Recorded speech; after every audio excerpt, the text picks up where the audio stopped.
Hey everybody, welcome to this week's episode of the Bison Hour. I have the distinct pleasure of having Michael Morrison on. Michael is an Oklahoma native, yes, an entrepreneur by trade and by choice. Yes. Michael's owned various businesses in the past, like landscaping, real estate, marketing companies, and then ultimately fell in love with his passion, which is now business coaching. Yes. So Michael, welcome to the show, man. Thank you. Appreciate you having me. I appreciate you coming down. I was excited to actually get you on because I've heard so many great things from so many good people that I know, and it's nice to put a name to the face. So, well, thank you. That cost me a lot of money to get them to say that too. But I guess we'll get started on. I just want to hear your story of how you grew up and what was some adversity that you had to go through in order to get you to where you are now. So tell us a little bit about yourself and your childhood and kind of where the whole Michael Morrison story starts. Yeah, absolutely. So, yeah, it's a colorful life. I was born into a domestic abuse family. Okay. And when I was about 2 years old, my biological father had kidnapped me by gunpoint from my biological mom's dad and took off with us across the state. But that's kind of not where my story started. It really started with all the abuse. I don't know if there was any towards me, but my mom and things like that. And so that was kind of the icing on the cake when he kidnapped us, that she decided she was going to put myself and my younger brother up for adoption. He was a year younger than myself, and he only kidnapped me, though, firstborn, that kind of thing. And she tried to protect us. So we were put up for adoption, and we kind of lived with a last name alias because back then we didn't have technology like we do now. And so that was kind of the protective order so that my biological father couldn't find us or locate my brother and I. We did get to see our biological mom and her parents and cousins and things like that a couple of times a year. And this is after she gave you up for adoption? Yes. Okay. Yeah. But each time that we met with her, there was I believe it was a court order that both parties that were meeting had to kind of take a longer route than normal to meet up, and then they couldn't go back home or the same location that they did when they left, just in case they were being followed. Okay. There was no GPS back then. Sure. And so I kind of lived an introverted life because of that. Even though I was 2-3 years old, they say, I study a lot of neuroscience because of this, and they say that most young children don't remember things until they're about 4, where it gets ingrained in their head, unless there's a traumatic or dramatic event. And I kind of remember riding in a police car, and I believe I told my adopted mom something about that, and then she told me the story of, yes, that's accurate. That's probably from when this happened. Sure. I don't remember anything other than just the chaos. It wasn't like I remember words or anything like that. I'm not going to claim that. But so I always lived kind of that sheltered, introverted life. When I was about 7 years old, some of the teachers started recognizing that I was a little different in the classroom. I was a little more shy, a little more quiet, didn't like to be called upon. And so they suggested that I go to a counselor, or that my parents take me to a counselor. And they did. And the one thing I remember from that experience was it was horrible, because he asked me to draw a picture of my family. And at that time, I drew my family because I'm all about analytics. Right. I drew my mom, my dad, and my 2 brothers. The adopted family that I went into, they had a biological son, and then I had my younger brother. So there were 3 of us. So I drew my family. And of course, this started this whole thing because I drew everything, the house and all that, except for myself. Well, of course, that set the psychologist or the therapist on this journey of, he's got some issues we got to work with. So all of a sudden I was being labeled. But in my head, because I had been born into kind of a dramatic situation, I didn't trust people. So what I was doing, and I know we can claim things ourselves, it's kind of like an alcoholic claiming I'm not an alcoholic, but I do remember I was always kind of sizing people up, measuring people to say, do I trust you? As a teacher, because I was noticing things that people would say and do, but then I would catch them somewhere else doing something different.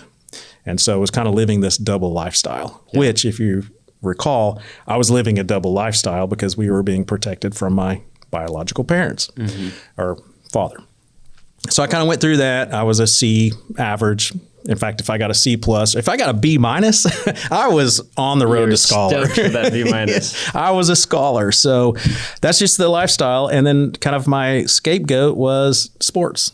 Okay. And that's kind of how it is for a lot of people. I know for a lot of boys and guys it is. But what it really taught me was if you work hard, do the right thing, you get playing time. Yeah. You can make a difference. And so even though I was never, I'm 5'7", 5'8", even though I was never the stud on the team, I always made the team, and I was usually like that best sixth player. Or I would start on the team and kind of be just below the best. You're a good team player. Yes. Yeah. And so it wasn't because it came naturally. While everybody else left practice, whatever sport I was playing in, while everybody else left practice and went and had their fun, chasing girls and all that, I had to go home, shoot more free throws, learn how to dribble better. You know, Sure. I was always having to put in the extra work.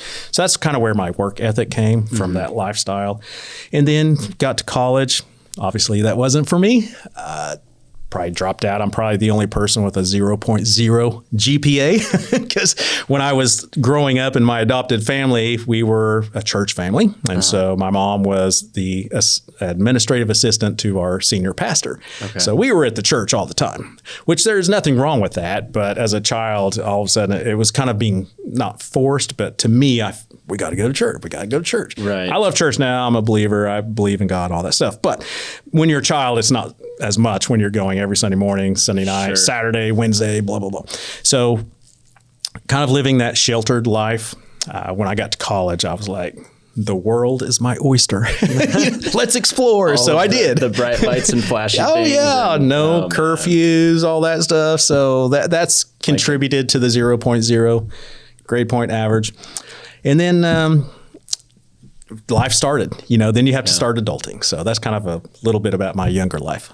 That's I appreciate you opening up and sharing that. I've always been the firm believer that, man, I feel so bad for kids, me especially, and you, and hearing stories like this, like when kids have family issues growing up, it causes all sense of trust to be broken. Yes. With their parents, with the world, with anything. And for you, living pretty much a sheltered double life, like not sheltered by choice, pretty much you're in hiding your entire childhood. Your parents can't let anybody know who you are, or actually really who you are to anybody, which sounds extremely difficult. And when you say you threw all of your energy into sports, what kind of sports were you playing? Basketball was my favorite. Yeah. Then baseball. I played a little ice hockey, track, soccer, pretty much all the sports except for football. Yeah. Because we were adopted, and in our situation, my parents were fearful, as are parents now, of us getting severely injured. Sure. Because I don't recall all the rules and the laws, but back then adoption was completely different than it is now. Yeah. You had to be a little more extra special. And so I guess because of the potential injuries, they just didn't want to go there. Do you feel like you recognized your love for sports because of that reason? I could throw all my time, energy, effort into this and kind of have an escape. Did you recognize that, or was it? Yeah, that's exactly what it was. Yeah. Like I have no problem going outside, even to this day when it's 30 degrees, which luckily that's okay because today it's like 30 degrees. Yeah. But, and going out and shooting free throws. I mean, that outside and being in nature is my scapegoat. Yeah. If I'm having a rough day, even to this day, I will still go take a walk or a jog or a run. Thankfully, in Oklahoma, we have a ton of hiking trails. And so I've been all over the state to different ones, and I'll just go spend a whole Saturday just, hiking 10, 15 miles, no problem whatsoever, and just soak it in. That's awesome. It's your happy place. Yeah. So college didn't work out. Nope. Obviously. So where do you go from not working out in college or dropping out of college to the business coach that you are? How did you get into business? How did you eventually move towards that? If I would assume that what did your dad do for work? So he originally he was in the military. Okay. And luckily we were stationed in Oklahoma at Tinker Air Force. When I was a teenager, I believe he got an order, if you will, that we were going to be transferred to Boston. Okay. And my mom said, absolutely not. All of their family both were raised here in Oklahoma in smaller rural towns. So all the family was here. Plus, I think our adoption and that whole situation, I don't know that we could really leave the state anyways. So he decided to take a leave of absence from Tinker Air Force Base and get into the private sector. And one of our friends from church, or one of their friends from church, owned an import parts dealership. So back then you could only buy, if you had a Mercedes or something like that, you could only go to the dealership, which we know how expensive that is. So at that time, they were the only private company, to my knowledge, that you could actually go buy those same parts at a discount. And so he was kind of a counter help account manager type person. Did that for them. So what sparked the curiosity for business? Because most people that grow up that don't have a dad that is, you know, a businessman or anything like that, like, how do you get into business? Like, what did you do? That's, you know, this all goes back to mindset and self-satisfaction and fulfillment. And so for me, from college to the first business I started in the 90s, I had gotten divorced, or married and then divorced. We're not even going to count how many times, but more than once. And just seemed like I was always trying to count on someone else, trying to be someone else that others wanted. And there just came a point where one of the divorces, I just said, look, you're on your own. You have no kids. You're not married. You really have no responsibility. Like it's not like I lived in a mansion or anything. I mean, I had limited bills. And I said, now's the time to take care of number one. And so that's how I started. And I started in the marketing world because that's all I knew. One of the businesses that I had worked for an extensive amount of time did direct mail, which back in the 80s and 90s, that was the thing. There was the phone book, there was TV, direct mail, billboards, newspaper. That was kind of your traditional marketing.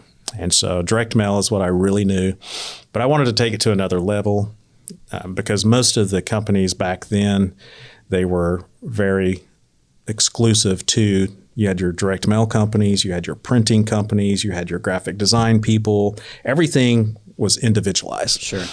I thought, wouldn't that be cool if someone could create a business that, I hate one-stop shop term, but that's what it was at the time, because we didn't have that in Oklahoma. So that was my goal. I was like, you know, it's not my ideal. I really wasn't a champion of direct mail, but that's all I knew because I had worked there so long. So. And how old were you when you started this? I was probably around 30. Okay. So 30 years old, starting your first business. And then the business was, you're taking all of the design, printing, shipping, everything, all in one house. So you started that business at 30. How did that go? It was rough. So, you know, I started with direct mail because I knew I couldn't do everything because everything takes money. The way I started my first business was I had a few $100s in the bank. Of course, I remind you, I'd just gotten divorced. So I still had the house was in my name, the cars were in my name. So I still had bills, but I had no second income. And I took out a little bit of second mortgage. I think there was maybe $6,000 to $8,000 in the mortgage. So that's what I started with. What compelled you to do that? I mean, that's a really vulnerable situation. It's like, I just went through a divorce. I got no money.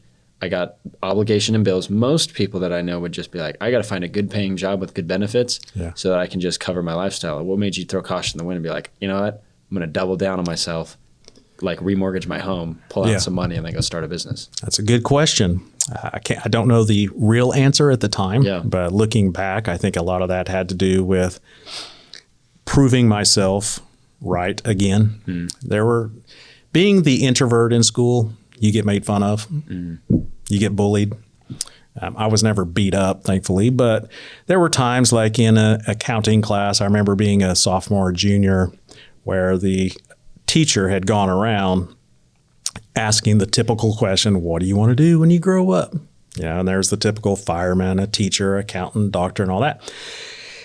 After going through about the 30 kids or so in the classroom, I was towards the back, and I said, I want to be an entrepreneur. And the teacher said, what do you want to do? And I said, well, I want to own a landscaping company. And so one of the popular kids in the class said, I wouldn't let you landscape my dog's house. And everybody erupted in laughter. And I was like, everybody's laughing but me. And I'll never forget that because it goes back to the sports as well. But I think that was my defining moment when I said, I'm going to prove you and everybody else wrong. That's where I was like, you got to take care of yourself. After college, because I had gotten so married at such a young age, I still had to give in to someone else. I still had to be the person I needed to be for the other person. I was never myself. And so kind of being in that transition, I was like, this is the best time to prove myself and all those others wrong. Yeah. And if you think, I think it was Billy Madison, Adam Sandler, the one guy where he's calling to apologize to people and the guy like checks his name off the hit list. Yeah, that's kind of how I felt. I started remembering like all these people that told me I wouldn't amount to anything. I wouldn't be nothing. I wouldn't let you landscape my dog's house. All these things just like hit hard. Yeah. And I was like, I'm not only going to prove them wrong, but more importantly, I'm going to prove myself wrong. Like, you're better than that. Everybody is. Yeah. So. It's a unique characteristic. I resonate with that, so I'm actually tearing up over here because I resonate with that similar story. It's not a common thing in people to take negative surroundings or negative circumstances or negative words and turn those into fuel and energy to thrive and survive and move forward. I've done the same thing. Every person that's ever told me I wouldn't amount to anything or anything like that, you know, I won't go into detail. My response has always been, watch me. Yeah. And that I remember that, you know, my days that I'm struggling or days that I don't want to wake up or I'm thinking of this business is not doing so well or this needs to happen and stuff like that. I just think it's like, no, you can do this. Like you got to prove yourself right. And I think that's extremely important for a lot of young people to recognize. Oh, absolutely. At the end of the day, you owe it to yourself first to be the person that you want to be, because at the end of the day, you got to wake up and live this life. It's your life to live. But that's awesome. Yeah. So let's go back to that business. Okay. So starting the business, doubling down, got an awesome mentality of I'm going to use all this negative emotion to throw into this thing. What happens? You open up your doors, business starts running. You're like, we're going to make all I this didn't money. start running. Okay. we didn't even crawl. So I'll never forget the first day that, well, I had given my resignation to the company because the owner of that prior company was like a second father to me, father figure. And so I had worked for him. Once I gave my resignation, I said, I will stay here as long as you want, because I was his key employee. It was a small family business. And so I believe I worked there and trained everybody else for about 2 or 3 months before I actually left. The first day I go into my new office, my new business, I'm sitting there and it was cold. There was no work. Phones weren't ringing, nothing. And I was bored within an hour and I was like, what have I done? Like, it was just weird because the company I'd come from was a busy company. Right. You're used to people walking around, being part of a team. And now I was just solo, just like I was growing up, I felt like. And then out of the blue, hear a knock on the office door, open the door. And here's this guy with this big old, like, plant. We'll just say a plant. Yeah, like a ficus or something. Yeah, big old thing. With a note from some special friends that said, we know what you've been through. We wish you all the best, something to that effect. Never forget that. And from that moment on, I was like, okay, there is someone. Because remember, before that, I felt on an island by myself. Right. Phones aren't ringing, no business, no other employees. And all of a sudden, I was like, okay, somebody does care. And then I was like, I got to get on the phone, and it really just goes to prove that we are so valuable to each other. Just telling someone that you care about them or let someone know that you're thinking about them, you never know what spark that will set that person needed to hear. Yeah. Like myself. And then it started going. Then it started running. Then we started getting customers. So that one friend sending that simple Yeah. gesture of just sending you an office plant changed the entire trajectory of Absolutely. your life. Is that a fair assessment? I will say yes. That's awesome. Yeah. So they're still dear friends to this day.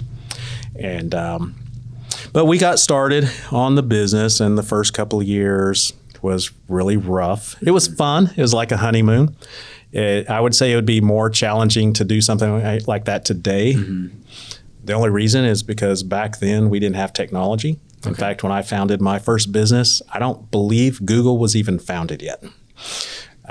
So we didn't have the internet. We didn't have things like that. Right. So if you wanted to learn anything about business, you either had to go to college, which I flunked out, or you had to go to the library. And if you're trying to start and run and operate a business, I don't have time for the library. Sure. Plus, I wasn't a school book type person anyways. So I literally had to figure things out myself the hard way. Just try it, fail, try it, fail, try it, fail. And so this first couple of years was rough, but it was fun. I had been approached by a couple other big companies in town because one of my skill sets back then was data manipulation. So in the direct mail world, in direct marketing of any kind, you have to deal with data and manipulate it to find your demographics, find your target market.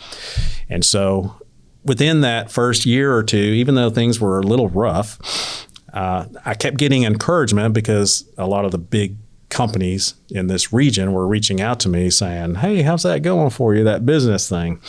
I was like, "Well, we're day by day." And they're like, "Hey, it's how about happening. if I offer you this? Would you come and lead my company?" Yeah. And I kept going back to the thing that if I do that, I will regret it because I won't have proved myself. I want to do this on my own this time. Yeah. Like this time, it's all about me. If I fail, I'm okay with that.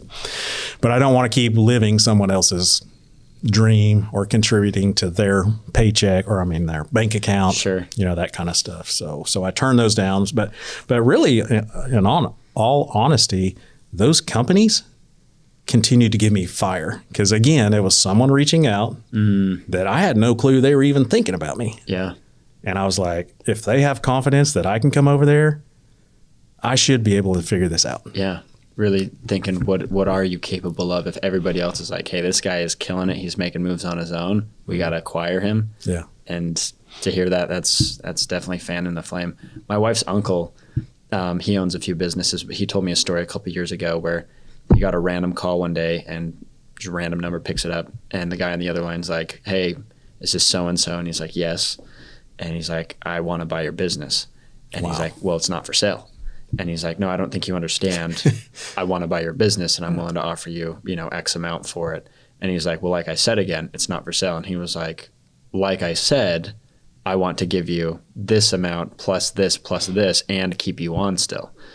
And he was like, "Let me call you back." And he didn't sell his business. He didn't cash out. And the reason he told me he didn't, he's like, it wasn't about the money, because he's like, the money, the offer was amazing. He was like, it was about the day that I say yes to that, I go from owning my own business to working for somebody else again. Yeah. And he's like, to me, that felt like taking a step back in my progression instead of moving forward in my business. And he's gone on, I think, to grow that business 5 times to where it was even when he had that offer. But that's an amazing lesson to pull from even you as well. Absolutely. Yeah. That's exactly how I felt, except in the personal life. Yeah. I will have taken a step backwards, and when will I ever get this chance again? Yeah. And I'm sure you've learned over the years too that when it comes down to gambling on yourself or something else, you choose yourself. Absolutely. Yeah. And that's where all the rest of my tools that I use in my head come into play. Was kind of after that moment, once I got past, I'd say, hiring my first employee. At first, it's always, there's something about success that you feel like when you own a business after you get your first employee. And if I had to do it over again, I'd go, I used to have fun until I hired my first employee. Yeah. I just didn't realize how much fun I had. Yeah. And then it got to where I felt like I was running a daycare, you know, like because I had just a lot of misfits. Sorry if you're listening and you worked for me then, but I was the misfit leading other misfits. Yeah. It was my fault, I promise. But it just, you know, it's one of those life lessons that I started learning. Somebody gave me a book. I think it was called, I mean, I know what this book is, Good to Great, but I think it was in that book that I read about hiring the right people and how you think you can't afford the right people. And when you don't hire the right people, how much it's actually costing you. Right. Insanity, financially, mistakes, quality control, whatever that be. And I just fought that battle like, no. And I think I had 6, 7, 8 employees, but I was pulling my hair out. I was literally doing every job, even though I had employees to do it because it wasn't getting done right. And when I look back, again, I take full responsibility because I was a horrible leader. Sure. You know, I didn't have systems and processes in place. I didn't know any of that stuff. And then finally, a mentor introduced me to somebody in town that was making a good wage, we'll say 2 to 3 times more than what I was paying these employees. And I thought, you know, I'm gonna go for it. And that was a big deal. Yeah, shelling out for the top tier. Big deal. Yeah. And eventually I was like, man, why didn't I do this a long time ago? You know, but I'm glad I didn't, because now in the coaching world, consulting world, I can literally coach from experience. I can say, I know you think this. I know you think Johnny is your key employee, but from an outsider looking in, I'm telling you, you can do better. Would you, when you go into businesses and when you consult with them and stuff like that and coach them, is that something that you recommend, or how does that conversation go down when you show up and say, listen, your employee is not really benefiting you as a business. Fire him, and then maybe hire her as a replacement for all 3, pay her more. Is that pretty much how, I guess, the consulting goes when you recognize that employees aren't contributing to a business? So you have to be careful. Okay. A lot of times, so I make it very clear in my messaging that I coach from empathy and experience, not from judgment. So the way I kind of approach that sensitively is, have you thought about this? And I take a lot of notes, ask a lot of questions. We document a lot of things. You know, 3 months ago, you said this was a huge challenge for you. And it may have nothing to do with that person. So what I'll say is, imagine if you brought in a general manager to take care of this, this, and this. And that opens the door for conversation that lets them explore in their head, like, oh my God, if I could eliminate this off my plate and this off my plate. Then we start talking about restructuring. Sure. And I never want to displace someone out of a company because I think everybody's a fit somewhere. But I still go back to that, you got to have the right people in the right seat on the right bus going in the right direction philosophy. And so maybe there's a different place in the company, you know, for that person or those people. I never want to show them the door right out. And that's not my intent anyways. I don't come in as a coach or a guide to give them or tell them what to do. And I think that's one of the biggest mistakes that business owners have is, why am I going to hire someone to tell me what to do? I could go work for somebody to do that. Right. And a good business coach won't tell you what to do. Right. They'll just kind of bring to the surface of, maybe here's some things you haven't thought about, or I hear you repeatedly saying this, or this is a challenge. As a business coach working with hundreds, if not thousands of businesses, well, I've seen this work in other businesses that are similar to yours, or vice versa, you know, just kind of bring some conversation to the table first, and then we kind of approach that sensitive. But by then, they're thinking about Disney World, what it would be like to have a Disney World type company, and what do I have to do to make that happen? Right. Gets them a little more inspired. Question for you on that. With your influence over a business as a coach, how, I guess, percent-wise or ratio-wise, like how many businesses is a business coach or a good business coach like you able to turn around or make profitable or help out or help grow? Yeah. Is it more than less? Is it on the higher end of things? I just want to know because, for example, like my tow trucking business, Yes. it sounds awesome. We're hauling cars all across the state. Yeah. Like we're making all this money, we're grossing all this money, right? But man, I can't figure out how to get that thing to make any money.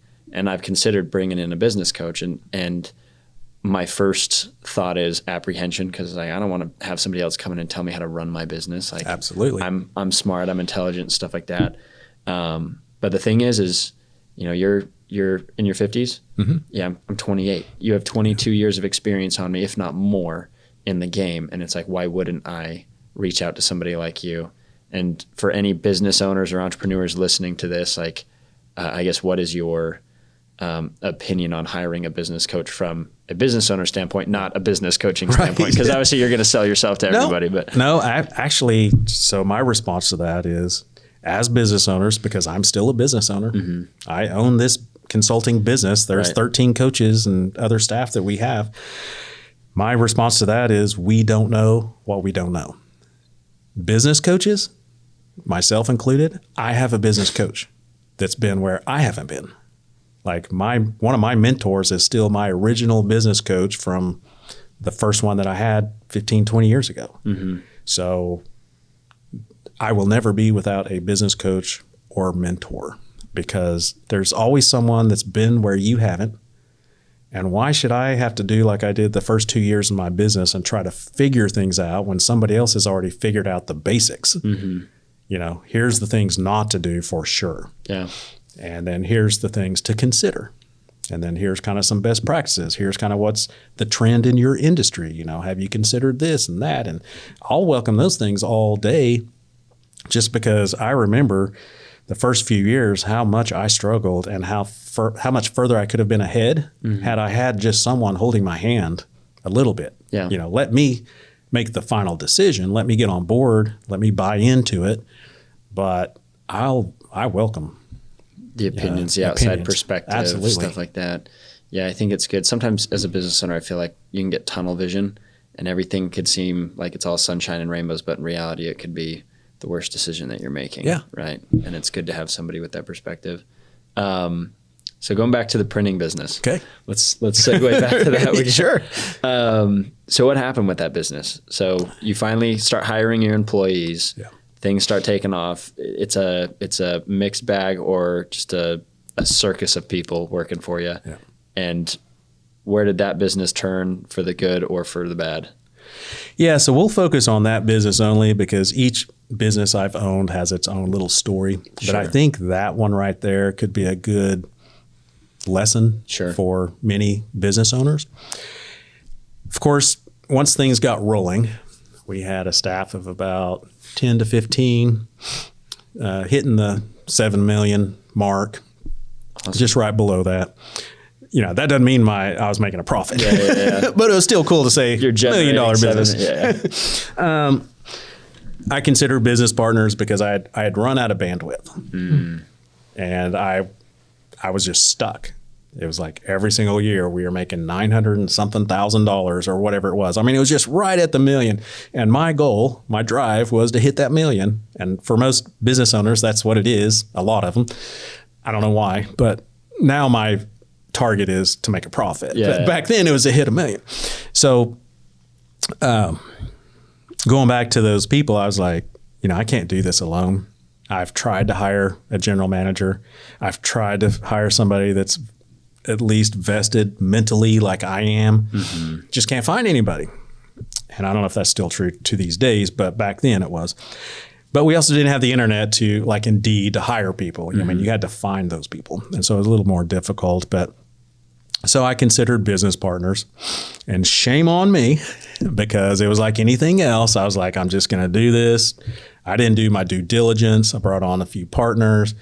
And long story short, 20 years later, the business files bankruptcy. The remaining business owners, which I was one of them, filed a personal bankruptcy because all the creditors were coming after us. But when I started that business from the grassroots, brought on some business partners, we were rocking and rolling.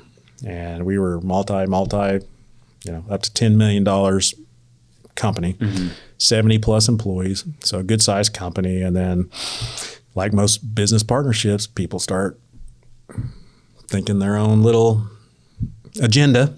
Yeah. I can do this myself, or I don't need the other people, or whatever that is. It's different for every business.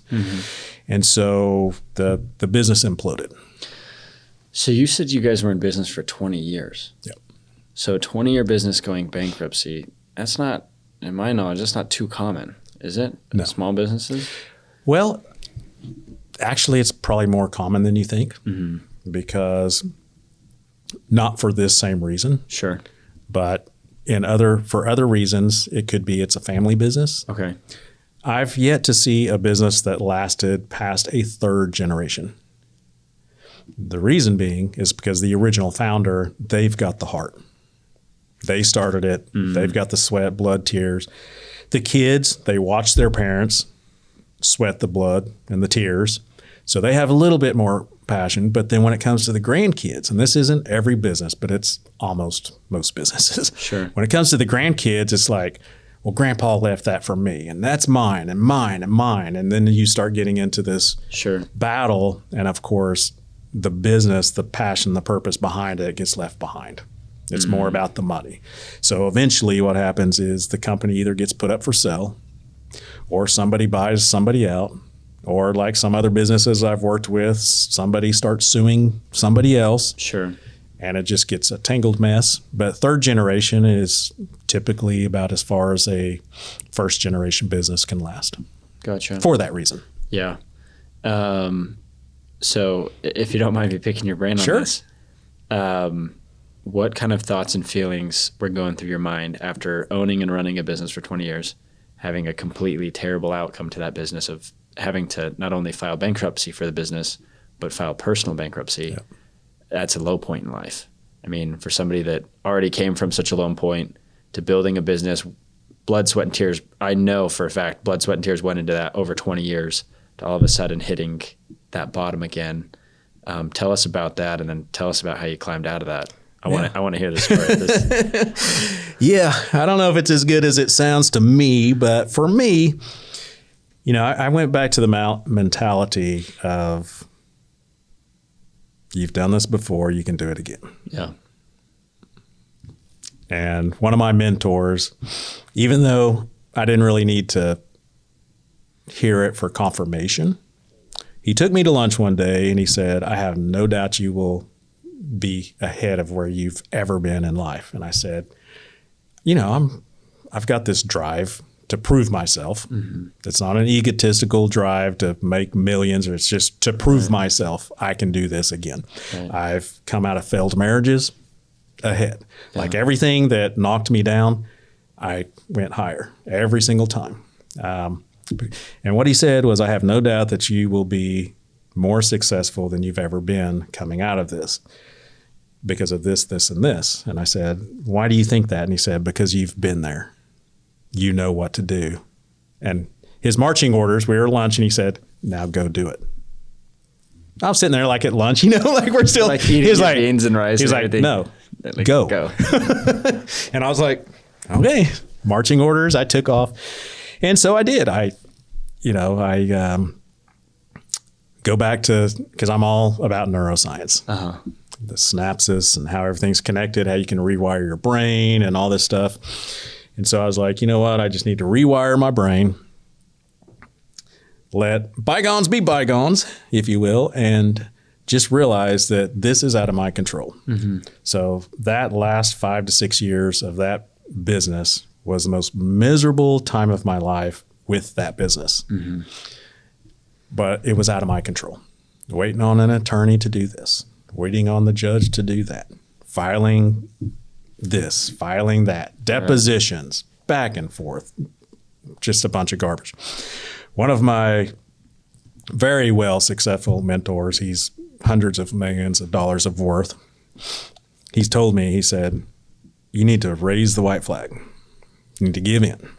I was like, no, this guy's done the partnership wrong. Like, no, I'm a fighter, because I'm going to prove you're not going to walk on us Right. that's left. Right. In fact, I told our team, of course, when a company splits like that, you've got employees having to choose sides.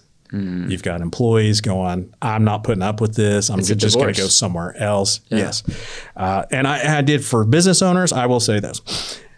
When it comes to a divorce in business or marriage, Yeah. I'd much rather do a marriage divorce because a marriage divorce is mostly about emotions. Company divorce is all about greed. It's all about money. And when you put money in that equation, those are fighting words. People turn vicious. Vicious. Oh, and so it was turning vicious. So employees had to pick sides. Those employees that didn't want to pick sides, they just left. So, the company's crumbling.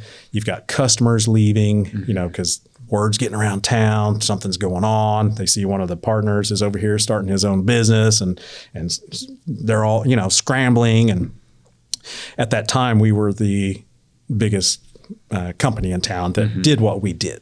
So it wasn't like we could hide anything, whether it be an employee say something or they're approached by one of the business owners or partners and they might say something, it wasn't like you could keep it a secret. So, I just let everything, I can't control the judges. I can't control the attorneys. Right. And I said, I got to focus on me. Luckily, before that, I had created what's called Get Serious. And it's a life plan. It's something I created where we look at the past. I use it in my business coaching. We look at the present and we look at the future, and I build out a 10-year plan. Luckily, because of all my past, I had come up with the equation, or at least the mindset of not one thing should control your life. Sure. You should be diversified, just like investors. Multiple businesses, real estate, stocks, whatever it is. I had done the same thing for my life plan. The company that I had at that time was not the only thing in my life plan. So luckily I had other things to focus on. Sure. And I just kind of let the chips fall where they laid and just dealt with it as it dealt. And then there just came a day where the remaining partners, we just said, you know what, life's too short. Done fighting. Have at it. Yeah. Yeah. Get on with life.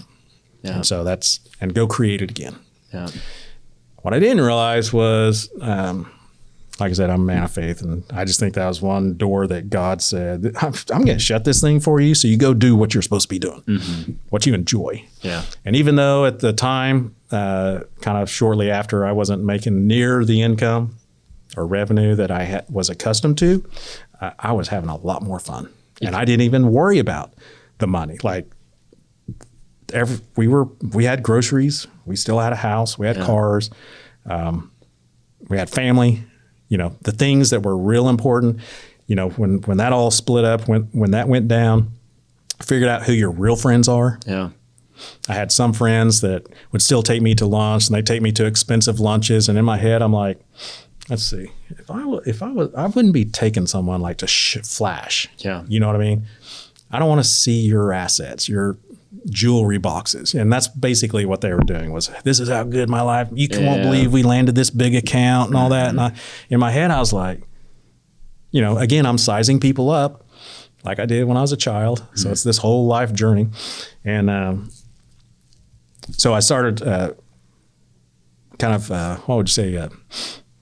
reevaluating my circle. Sure. I had people coming out of the woodwork offering me things bigger than life. One person offered me free office space at a premier office building location. Guy hardly even talked to, didn't even know that I was on his radar. Yeah. He just called me about 3-6 months after once it was kind of done. Said, hey, let's go to lunch. How's things going? Blah, blah, blah. He was like, you probably don't know that I know you this well, but because I was working out of my home office, Sure. trying to get this consulting thing going. And he said, you need an office. I said, no, I'm fine. You need an office. He said, I know you. You like to be around people. You like interaction. And you'll get distracted at home. And I said, I'm good. Well, that day he gave me a key anyways. He said, here's a key to my building and here's the code. And it sat on my desk for probably 4 to 6 weeks at my home office. And finally one day I just said, I'm going to go check it out, I guess. And sure enough, I mean, that's one of my offices. I have several now, but, people like that come out and it just gives you that feeling again. Yeah. Here's somebody that just reached out of the blue that you really didn't know. You were on their radar. Again, you didn't feel like anybody cared about you. Because once you lose a business, in my opinion or my experience, it's harder than losing a marriage. Sure. Because you have not only those 70 people that were family, as they say, not really family, but you go to work with them and you provide for their families. Spend most of your time with them on a daily basis. Yeah. You don't have that anymore. Again, it took me back to the first day I started my first business in the 90s. The phone's not ringing, no customers, that kind of stuff. And so it was a challenge, but in my head, I was like, go back to your plan. I might get serious. I do it myself. That wasn't your only plan. Yeah. That was just part of the plan. Now you need to pivot, figure some things out and things. So that's kind of what got me rolling again. Changing course correction. You've had some good friends in your life, man. Just small little instances like that have just picked you up and keep you going. And they weren't even, really on my radar. Yeah. I didn't know they were supposed to be. That's awesome to know that, I always thank people that seemingly don't have a great influence in my life, but their influence alone has changed my life drastically.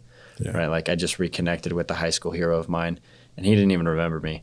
It was a guy that was a college wrestler, went on to be a national champion, and he came and spoke to our group. And I just remember chatting with him before he went on stage to give us a motivational speech. And I just said to him, like, I know you don't remember me. I was a sophomore in high school when you were a senior in college, like doing your undefeated title run.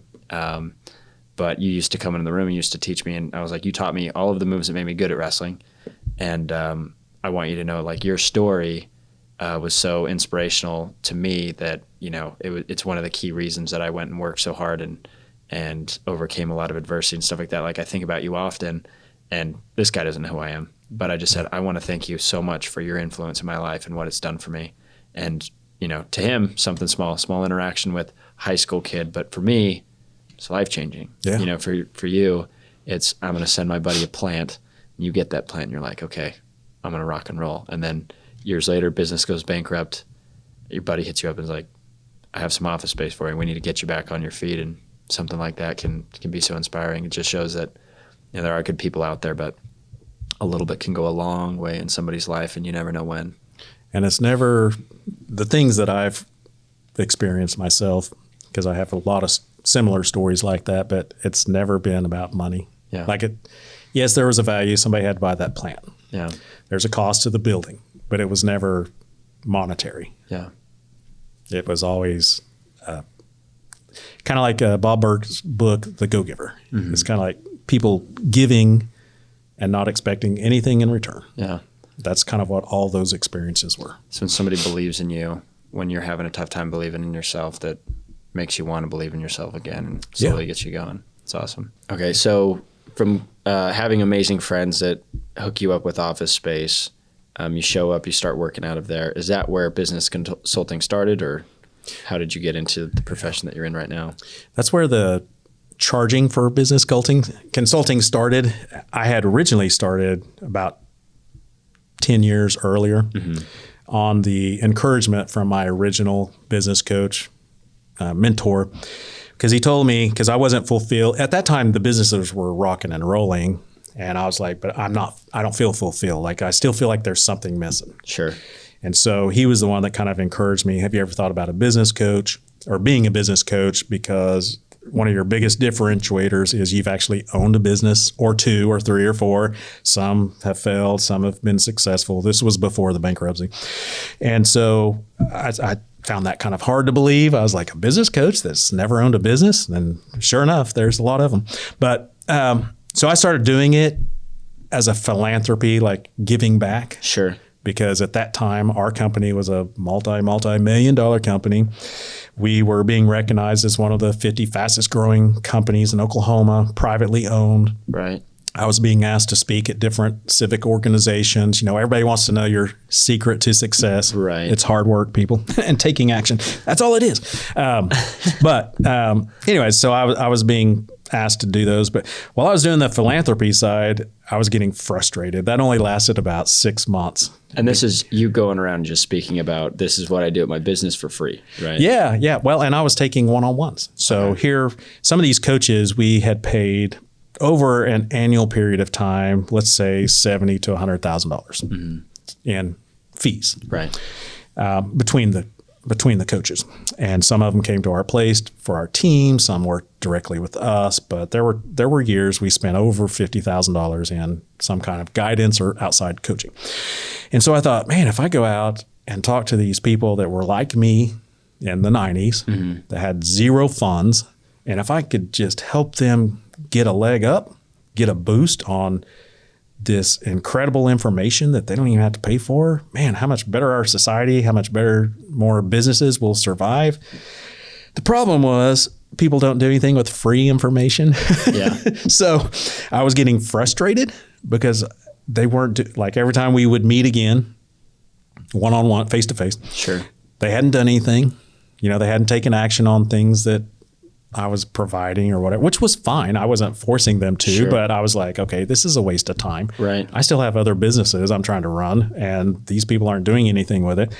Then at some of those civic organizations, people would come up to me and say, you mentioned coaching. Do you still do that? And I said, for a fee, you know. That's just what I you will. started saying. Yeah, for a fee. Yeah. And then that's how the consulting started. So over time, even when I was running or owning other businesses, I was kind of doing that as a hobby, but for a low minimal fee, just to hit them in the back pocket. So there's an investment on both sides. That started changing my mindset of, I really like this. I feel like I'm making a difference, helping other people. We're going to have this many better small businesses in the world. And, you know, every big business starts small. So I'm like, if I can help them, you know, that's my goal, is not just to survive, but to get where they want to be. That's how it actually started. But the office space, going back to that was the tool that kind of gave that legit feel to clients. So they bring him in and they're like, oh, this guy is not just working out of his house. He's not working out of his house. Yes.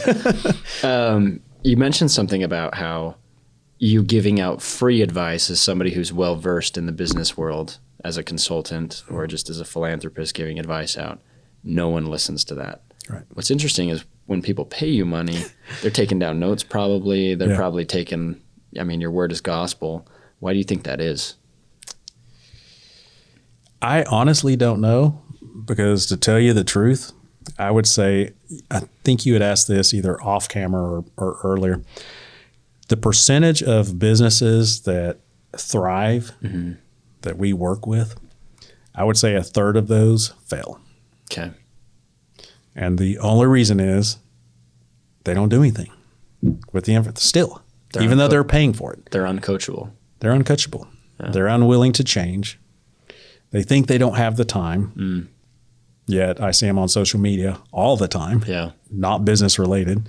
Going to different sporting events. You know, there's things, which I understand you have to have a social life. Sure. But when we would go to meet and they have done absolutely nothing, like some of the things could be just answer these questions so we can create a plan. Because I'm a big believer in plans, that nothing happens without a plan. I agree. Intentionally. Yeah. And so I'm like, just answer these questions. That's it. Like, take you 20 minutes and we'll meet the next time. Not a one answer. Those kind of business owners, the ones that and these guys were paying you? Yeah. Which I'll take free money. Sure. But I don't feel good about it. Yeah. So usually I'm the one that says, we'll bring up the fact that, you know, I don't think this is a fit for you. There might be someone else out there that's a better fit. Yeah. That's how I kind of approach that. And then they go, you know, I've kind of been thinking the same thing, which tells me they were just afraid to say anything. But when they see that there's hard work, I guess they have that mentality. They want the business to be easy. And I think some people's perception of a business coach is they'll come in here and fix things. And I'm like, I can't fix what you messed up. Yeah. I can help you correct it, but you have to do the work. Darren Hardy, I think it was one of my favorite self-development guys. I think he was the one that says it's just like someone that might be well overweight, thinking that reading this book or doing this one exercise is going to take all that away. Yeah. And he's like, think of how many years it took for you to put that on. Yeah. It's going to take longer to take it off. And it's the same thing in business. All this mess that you created as a business owner or things that you didn't know, it takes longer to correct it. Yeah. Because people don't like change. Change is hard work. Yeah. The employees have to adjust to change. Most employees don't like that because this is the business I was hired into. This is the way I liked it. I don't want it different. Yeah. I'm going to go find somewhere else. Yeah, I've had an opportunity to be part of a business pest control, EcoShield. Shout out to EcoShield. But a couple of years ago, we brought in a guy that literally helped us restructure our entire business. And at first, we went from mom and pa shop to,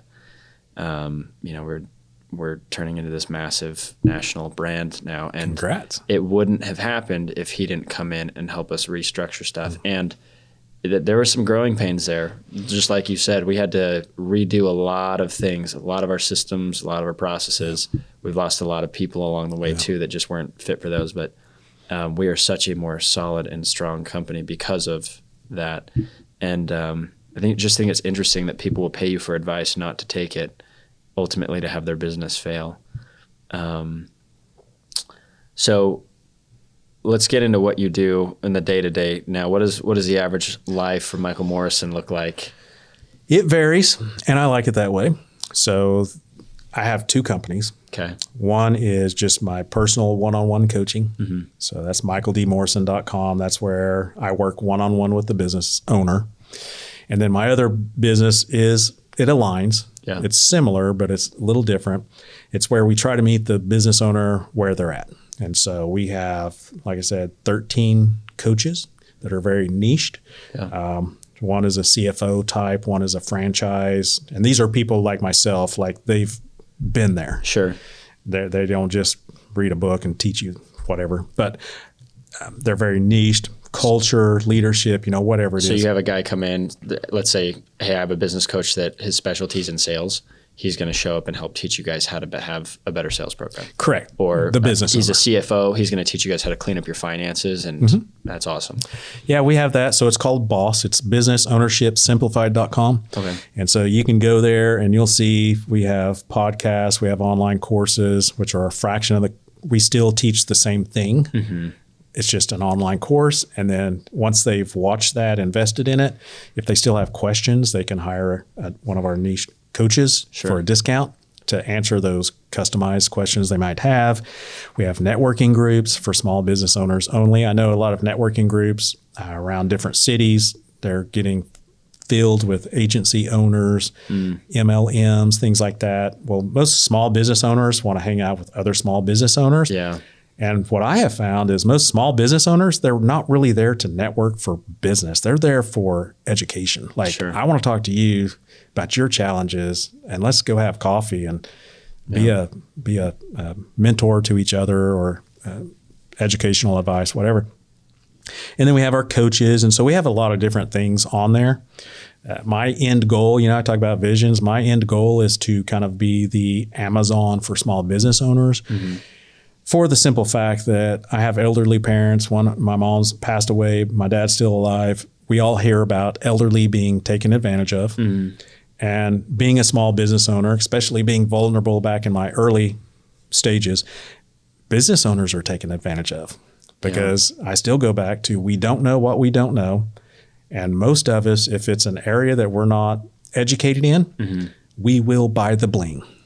If somebody comes in and says, I can 10X your business. I mean, I know that's a cliche, but there are certain keywords that as a business owner, we're listening for. Cardone there. You're not shooting them down, but that we're listening for. And it's like, sold, sign the contract. And then whatever that time period is, 90 days, 6 months, whatever, nothing happened. Promises weren't met. Deliverables weren't, didn't happen. And so I see so many business owners, the ones I work with, go through the same thing. And I'm like, if I could create this solid, you trust our coaches, we're a great, trusted resource. Yeah. We'll just keep adding what you need to succeed, and eventually we'll have a whole shop full of resources and products that you never have to worry about being taken advantage of, because you've already been through kind of our organization. Mm-hmm. And if it didn't work for you, then you don't have to buy no more, Yeah. Simple as that. But we've yet to have anybody complain or ask for a refund to date. So just an in-house team that can literally help people build and scale businesses correctly from the get-go. That's awesome. Yeah.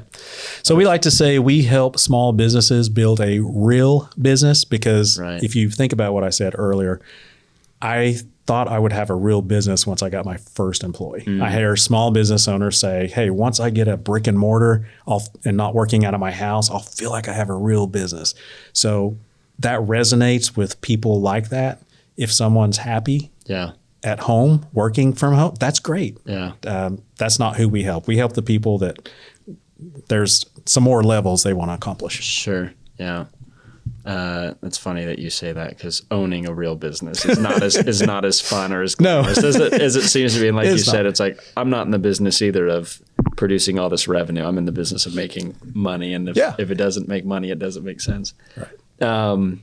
Well, I'll ask you one last question for our viewers of the Bison Hour, everything like that. You've definitely gone through some really tough challenges in your life to bounce back, Michael. Do you have any advice for someone like you starting out in their career, in their life, looking back on your life as a 50-year-old, what would you give to them as a piece of advice? What would you say to somebody like me, somebody like someone my age that may not, I'm 28, so you didn't start your business till you were 30. Yeah. So if you have somebody like yourself trying to start a business, what advice do you want to give to them, or what message do you want to put out into the world? That's interesting you ask, because I've never thought about that question, but I'll leave it with this. I would say start your day with a daily mantra, and you can use mine if you want, but I created this from my journey in life. Every day is an exciting adventure with problems to solve and memories to be made. And if you go into every day with that mindset, I think you'll have a more positive, adaptable mindset. Happier life. Yeah. Awesome. Michael, thank you so much for being on the show, man. I appreciate you. You bet. Thank you. It's been a pleasure. That's the end of the podcast. We'll see you guys next week. All right.